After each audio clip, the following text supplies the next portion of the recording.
Hello and welcome everyone to Imavate Academy. My name is Sunando Debnath. We are doing the 5th chapter of physics of class 9th, upthrust in fluids, Archimedes principle and flotation. We have already done lecture 1 for this chapter. If you haven't watched it, please watch it before proceeding with this lecture. This is lecture number 2.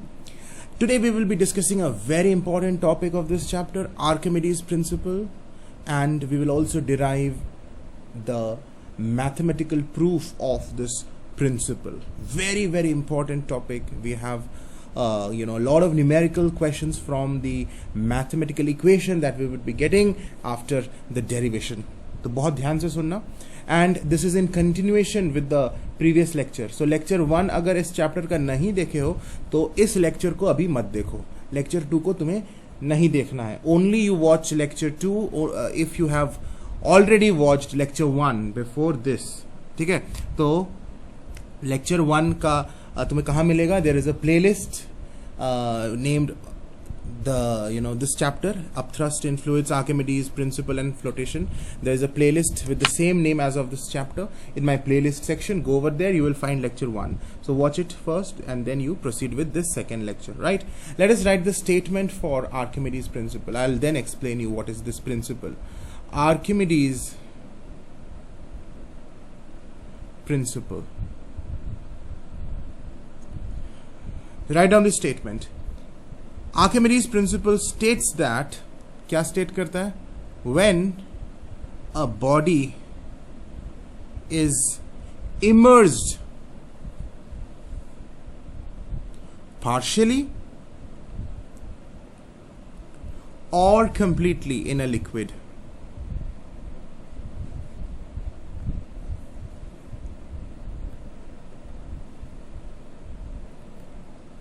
it experiences an upthrust. It experiences an upthrust. ठीक है, उसके बाद क्या लिखा हुआ है? Which is equal to the weight of the liquid displaced by it. Which is equal to the weight of the liquid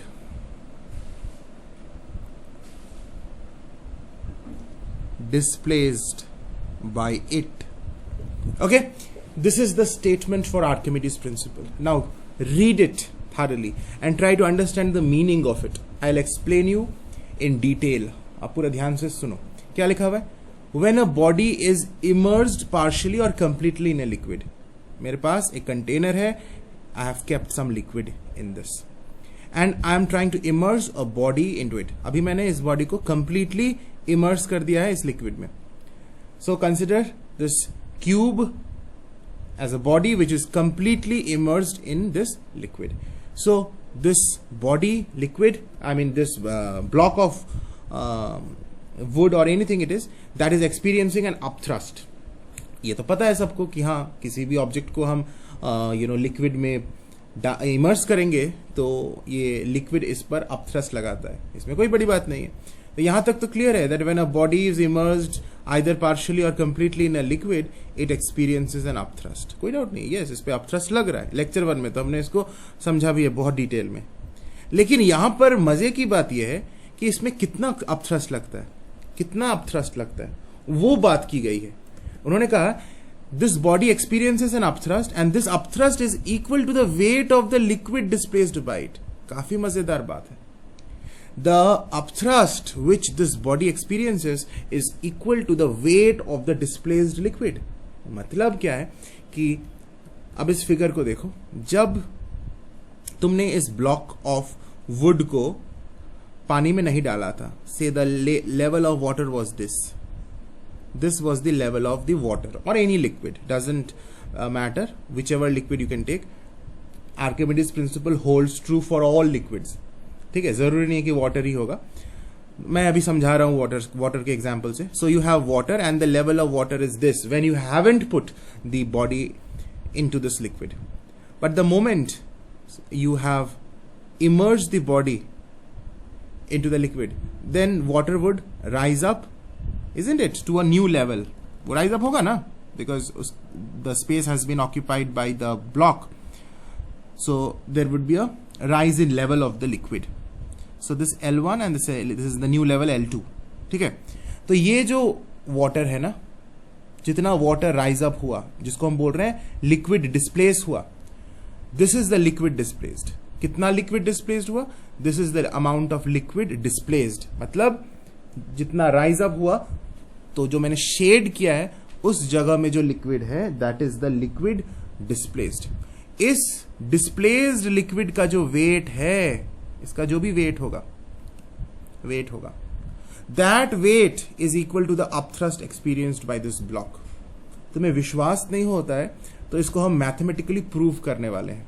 तुम बोलोगे सर कैसे, आप ये कैसे श्योरली बोल सकते हैं कि इस डिस्प्लेस्ड लिक्विड का जो भी वेट होगा वही इस बॉडी पर अपथ्रस्ट का मैग्नीट्यूड भी होगा?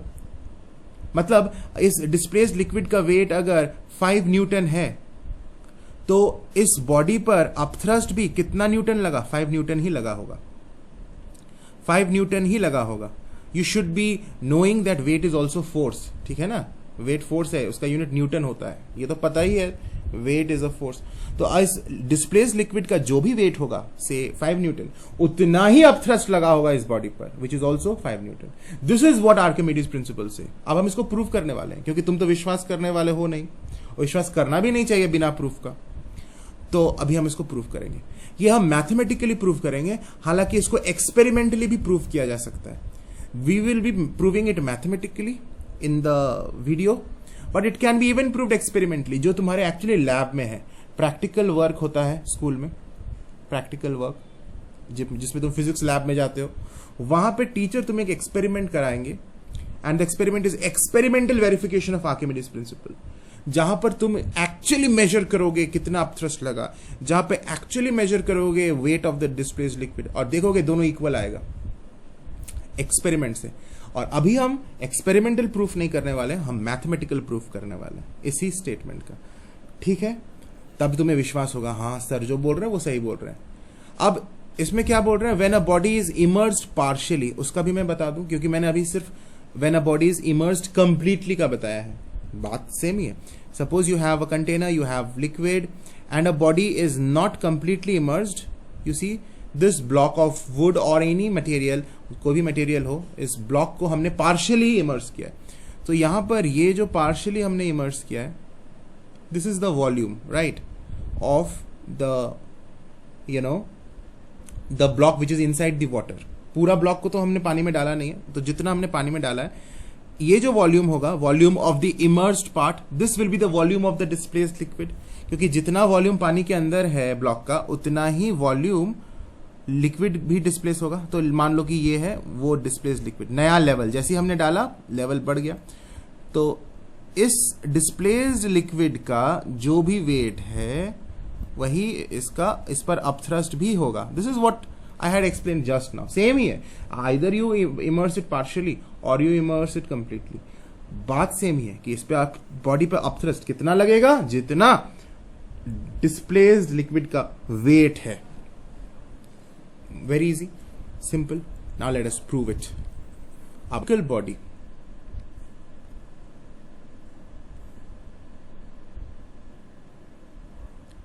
So let us now move to the proof. We are taking a container, and in this container we have kept some liquid. Now listen carefully. Let us take a cylindrical body which is being immersed in this liquid. तो हमने एक cylindrical body ले लिया इस तरह से. You draw the cylinder. मेरे साथ साथ ड्रॉ करो.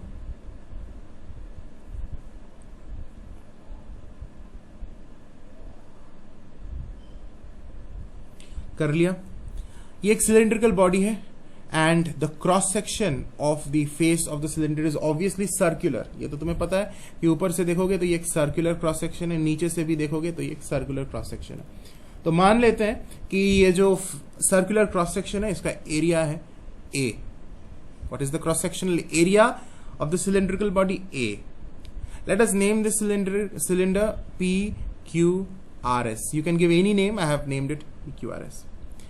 Now here there is some liquid column on this surface PQ. PQ के ऊपर liquid है कि नहीं है ना? liquid तो है. So that liquid is exerting some force on it. Let the force be F1. नीचे भी लिक्विड है जो इस तरह से अपवर्ड डायरेक्शन में फोर्स लगा रहा है, उस फोर्स को हम बोल रहे हैं F2. Now force applied on an unit area is actually pressure. तो हम ऐसा बोल सकते हैं कि P1 pressure is being exerted on surface PQ. Similarly ये फोर्स F2 लग रहा है इस सरफेस एरिया पर, इसका भी एरिया A ही है, एंड हम बोल सकते हैं कि कितना pressure P2 pressure SR surface पर एक्सर्ट हुआ. Force per unit area is pressure. ठीक है. Now let us consider the height of the surface PQ and SR. Height का मतलब डेप्थ की मैं बात कर रहा हूं. Depth of this surface PQ and SR from the free surface. तो ये हो गया free surface of the liquid. इससे कितने डेप्थ पर है हमारा PQ, इतने डेप्थ पर है दिस डिस्टेंस, या फिर इसको तुम बोल सकते हो height of the liquid column. PQ के ऊपर कितना हाइट है लिक्विड कॉलम का, तो let us call this H1. And similarly SR के ऊपर कितना हाइट है लिक्विड कॉलम का, या कितने डेप्थ पर वो है, दैट इज H2.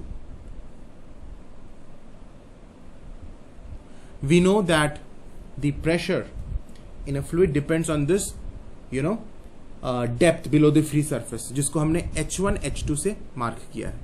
क्लियर हो गया. अब हम क्या करेंगे, इस फिगर को हम अब एक्सप्लेन करेंगे. We have understood everything.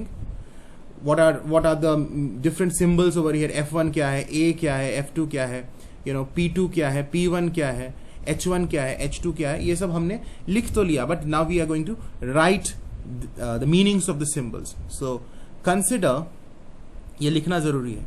Consider a cylindrical body. Consider a cylindrical body PQRS of cross-sectional area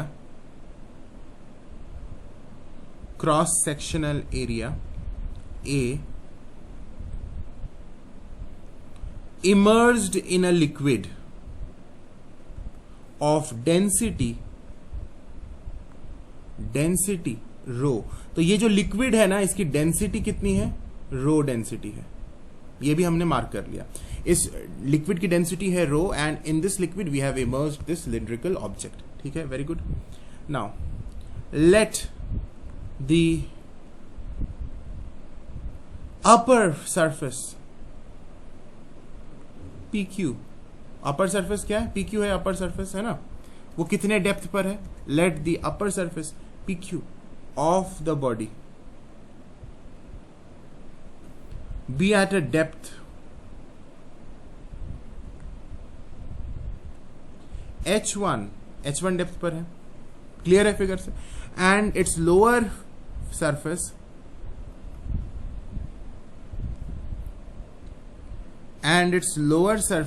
SR be at a depth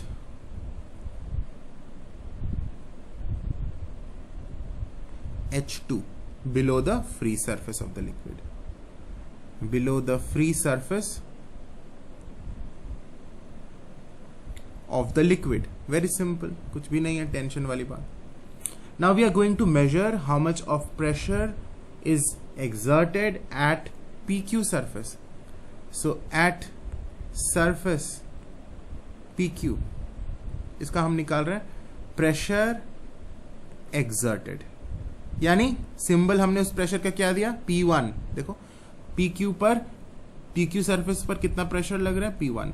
now children, you must remember that what is the formula for pressure exerted due to a liquid column. क्या formula होता है, जो previous वाले chapter में पढ़ा था, H rho G. This is the formula that we have done in the previous chapter. उसके lecture है मेरे चैनल पर. H rho G.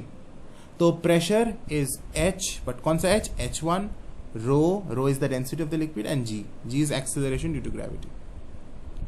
ठीक है, तो ये हो गया प्रेशर P1. और अब हम इस F1 को निकालते हैं. F1 means the force, the thrust, isn't it? जिसका डायरेक्शन डाउनवर्ड्स है ऑन सरफेस PQ. तो हम अब निकाल रहे हैं thrust exerted. We are doing for surface PQ. ये हमने ऊपर में लिख दिया. Whatever we are writing now is at surface PQ. So pressure exerted is this. Now therefore the thrust exerted, we know thrust is pressure into area, P1 into area, right? ये हमें पता है. तो हम pressure को लिख सकते हैं H1 rho G and area को A. So this is H1 rho G A. So this is the thrust and we are calling it F1, right? Let us call this equation 1. So F1 is H1 rho G A. Clear हो गया. Now similarly we would be finding for surface SR. अब हम same काम करेंगे SR surface के लिए. At surface SR figure को थोड़ा देख लो, मैं नीचे करता हूं, देख लो. SR को देखो, SR पे कितना प्रेशर लगा? P2. So pressure exerted is P2. And P2 को हम कैसे लिख सकते हैं? Again this is H rho G, but this time H is H2. The depth is H2 rho G. Similarly, thrust exerted on this surface SR, which is denoted by F1. तो thrust का formula होता है pressure into area. So P2 into area. एकदम same. P2 की जगह लिखेंगे H2 rho G A. This is our F2. This is our F2. F1 हमें पता चल गया, F2 हमें पता चल गया. Now we actually have studied in the very previous lecture 1 में ही अब हमने पढ़ा था कि ये जो दोनों सरफेसेस पर जो फोर्स लग रहा है या थ्रस्ट लग रहा है, इनका जो डिफरेंस है यानी रिजल्टेंट थ्रस्ट जो है, that is up thrust. What is up thrust? Up thrust is F2 minus F1, means the resultant force on this body which is F2 minus F1. That is up thrust, isn't it? So up thrust on the body PQRS, इस body का नाम है PQRS. इस पर कितना up thrust लग रहा है? द रिजल्टेंट थ्रस्ट, इस पर जितना ना नेट थ्रस्ट लग रहा है. तो F1 जो ऊपर वाले सरफेस पे लग रहा है in downward direction, and F2 है लोअर सरफेस पे लग रहा है in upward direction. F2 is obviously more because the height H2 is more. H2 बड़ा है और बाकी सब तो rho G सेम है, और H2 depth is more than H1, so it is very clear that F2 is more than F1. तो हम रिजल्टेंट निकालेंगे F2 minus F1 करके. This is the upthrust. Upthrust को जब हम डिनोट करते हैं तो सिंबल होता है FB.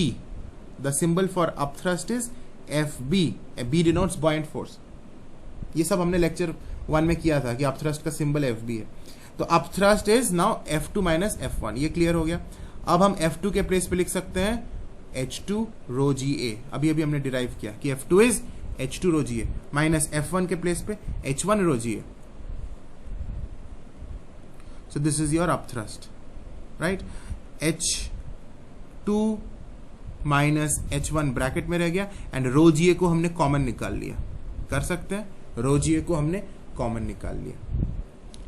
अब हम क्या कर रहे हैं कि इस A को मैं आगे लिख रहा हूं, आगे पीछे कहीं भी लिख सकता हूं, because A is multiplied with H2 minus H1. तो मैं जैसे इसको लास्ट में लिखा हूं, लेकिन I have a purpose, so I will write this H2 minus H1, इसके साथ मैं A को लिख रहा हूं, and then you have rho G. तो बिल्कुल कोई डिफरेंस नहीं है, rho GA लिखो या A rho G लिखो. मैंने ऐसा क्यों किया, क्या फायदा हुआ? Now height, this is height, the difference H2 minus H1 is basically the height of the cylinder, isn't it? तो अगर ध्यान से देखो फिगर को, H2 माइनस H2 से H1 को अगर माइनस कर दो, you are left with only this height, this height, which is the height of the cylinder. So H2 minus H1 is the height of the cylinder, and height of the cylinder into area of cross section of the cylinder. ये maths का formula है. This gives you volume of the cylinder. Volume का formula क्या होता है? Volume of cylinder का formula नहीं जानते हो? बहुत सिंपल है. वॉल्यूम ऑफ सिलेंडर का फॉर्मूला होता है pi r square h. Volume of cylinder maths बोलता है pi r square h. Pi r square is basically the area, right? Area of the circular cross section. Pi r square circle का area होता है. So area of the circular cross section, H is the height of the cylinder. So area into height volume होता है cylinder का, वही तो है. H2 minus H1 is height of the cylinder. A is the area of the cross section. So this basically is together is volume of the cylinder.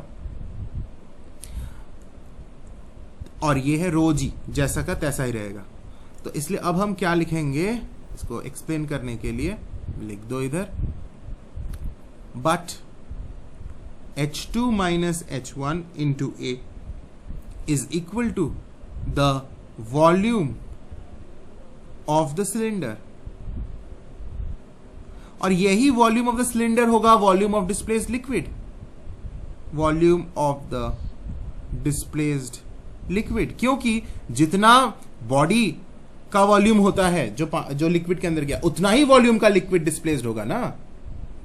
जो भी जितना भी स्पेस ऑक्यूपाई किया है सिलेंडर ने, उतना ही तो लिक्विड भी डिस्प्लेस होगा, सेम वॉल्यूम का.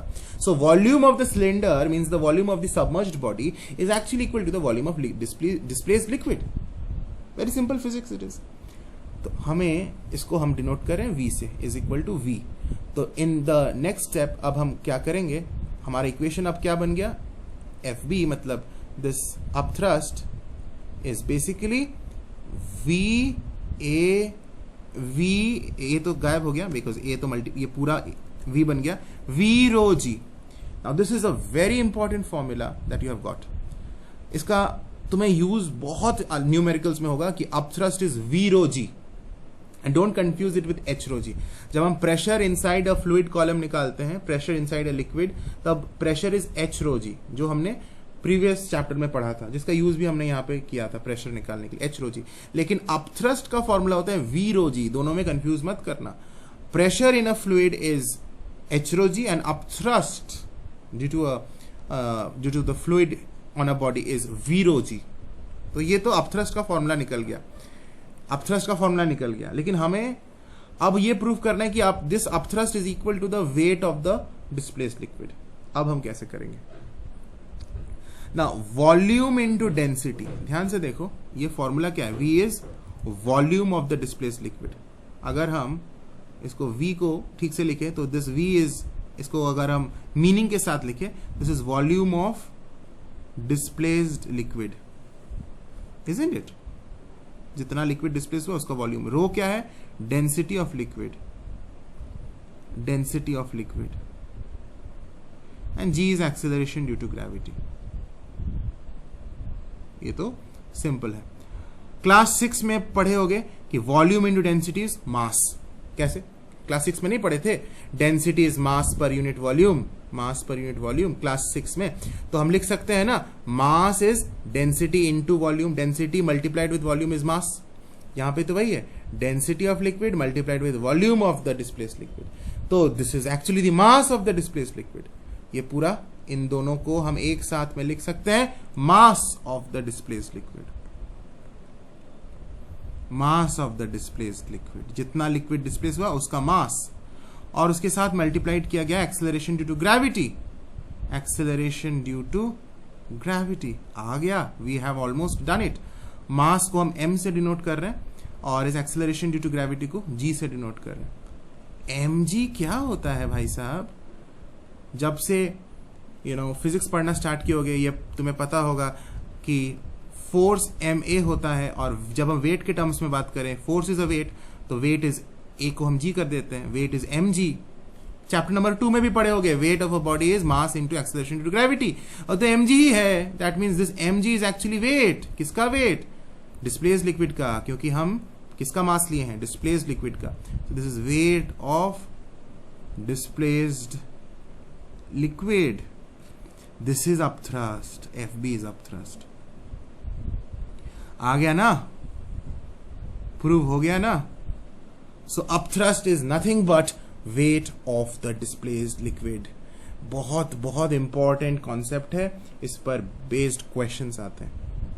तो इसी फॉर्मूला से एक छोटा सा क्वेश्चन आ सकता है. एक तो ये डेरिवेशन बहुत इंपॉर्टेंट है, इस पर न्यूमेरिकल्स तो आएगा ही आएगा, स्टेटमेंट ऑफ आर्किमिडीज प्रिंसिपल आएगा ही आएगा.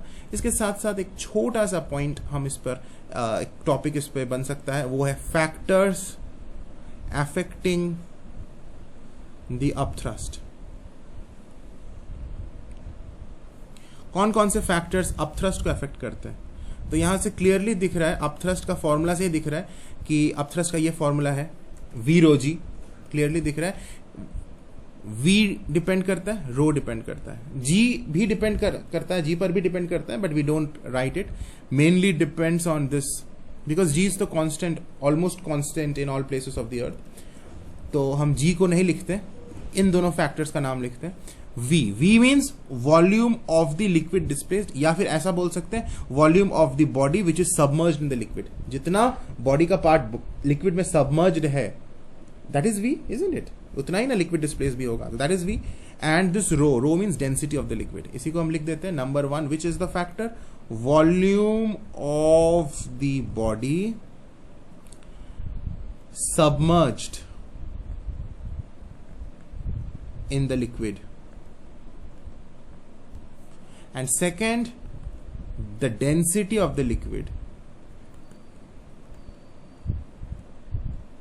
in which the body is submerged. The body is submerged. Now children, I have put a separate video for the numericals. मैंने एक डाला है वीडियो, ऑलरेडी डाला है इस चैप्टर पर, जिस पूरे न्यूमेरिकल्स को फोकस करके उस वीडियो को देखना। उसमें बहुत सारे numericals, all the numericals that which are there in the chapter, all types of numericals को हमने कवर किया। तो इस फॉर्मूला पर बेस्ड, ऐसे कॉन्सेप्ट पर बेस्ड भी हमने क्वेश्चंस उस पर किया है। इट इज वेरी इंटरेस्टिंग, तुम्हें कॉन्सेप्ट पूरा क्लियर हो जाएगा। उस वीडियो को डेफिनेटली देखना। तो आज हम इस लेक्चर को यहाँ एंड करते हैं। I would be coming very soon with the next lecture of this chapter. Thank you for watching. God bless everyone.